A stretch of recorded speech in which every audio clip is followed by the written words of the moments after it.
Nate! I'm Dave Matthews, primary art lead on F.E.A.R 2 Project Origin, and this is Dev Q&A number 3. Nate! What's going on, man? All right, so just to give you a heads up, it's about like 3:30, 3:40 in the morning right now. We're deep into beta and we're cranking through stuff, but we wanted to get some of these questions answered. This is Nate Hendrickson. Go ahead and introduce yourself. Hey, how's it going? I'm Nathan Hendrickson. Let's just start diving in. Yeah. We're going to answer questions. Is that what I'm here for? This comes from Revan. Will you take damage from Alma attacking you, or is it just scares? Because Alma actually gets a lot closer to you this time, you're going to actually start to you're going to feel the influences of her. We wanted to amp her up a bit so that she became a true threat to the player and thus damage you. So. Oh, will there be 2 shotguns? And that comes from Jufro. Absolutely, there's going to be 2 shotguns. We have the old traditional pump that everybody loves, but we also have the clip-fed shotgun. Higher rate of fire. Very powerful. Nice. Based on the last dev blog, which I didn't participate in, I gather that there are more than one forms of Alma in her older form. How many are there? And that is from Shadow Dark Slayer. There will be, but I can't tell you too much about it. All I want you to do is sit down and imagine this. Think of your grandmother in the shower. One form. I'm not going to tell the other. You can tell the other form. That's just the one I wanted to give because I think it resonates with a lot of people out there. It doesn't resonate with me. It doesn't? No. Oh. God's servant. What's the philosophy of the people behind Alma? What is the humanity of them? Well, I think the philosophy, being Armacham, behind Alma is they wanted to use her as a vessel to create the psychic soldiers, the psychic commanders. And as far as humanity, I think I'm not going to make an exposition on the majority of the mega corporations out there, but I don't think a lot of them have humanity. Oh, it's this dude. All right, first off, please write a post so I understand exactly what lead speak this is. This is at 50 AE plus lines, I think is the last part, or lineos? I'm not sure.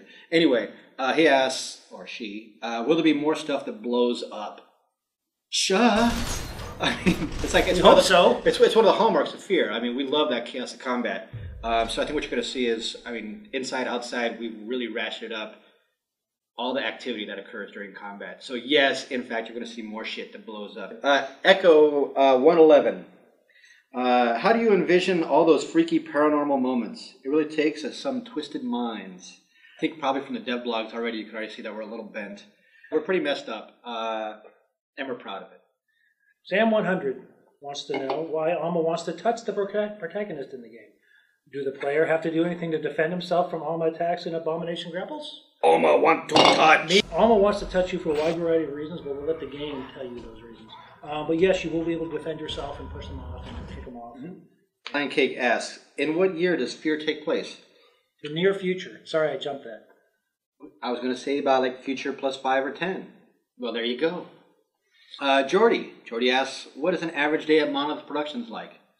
Pretty much like any other job that you'd have. And I'm sure, like right now as I'm talking, you're going to start to see a lot of little snippets of everything that's just pretty much normal. Yeah. Nothing out of the ordinary, average day. RXP wants to know, how and why did you pick the name Alma? I'm passing the buck. Alma actually comes from the book Ghost Story. And it's one of the characters from Ghost Story. If you haven't read the book, it's pretty creepy. It's great to read, and you start to get some of the influences that went into F.E.A.R. Dark Glaive 88.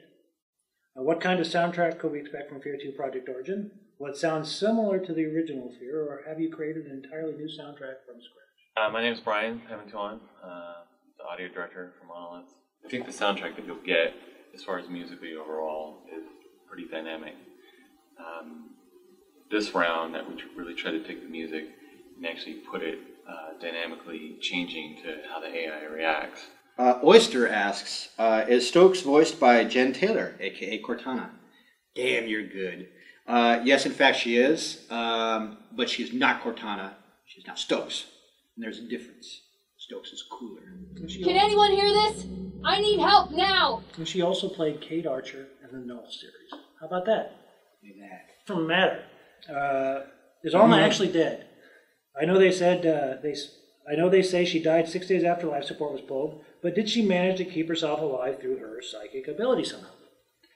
Or is it really just her vengeful spirit causing all the mayhem? Well, let's just say her body is dead. Yes, she did die. Once. And she has become something much more than that. Something unexplainable. Florian wants to know, will there be more of the answering machine laptop style story progression? Will we have the option of replaying those conversations through the pause menu? We have a lot of story in this game, so most of it's going to be out there for you to see without having to search for. We have a lot more cinematics, which is what I do. And a lot more voiceover, people calling you and saying things. So, but we do have a PDA, believe it or not. This guy worked on it. Real quick, the PDA is there so that all those people that want really in-depth background information, it's all there at your fingertips, accessible at any time, as long as you picked up the Intel items. And that's what I forgot to mention, is we do have Intel items, but they're more optional story stuff. Donald Bunsfeld asks, what kind of beers do you developers like? Are there any good in the state of Washington? Are you planning to send us some?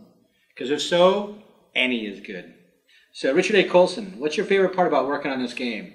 My favorite part about working on this game, honestly, has been like everybody that's on the team. The team is freaking awesome.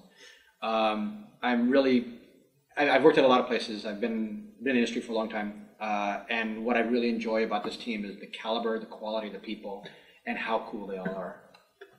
Except for you. Screw you then. Yeah.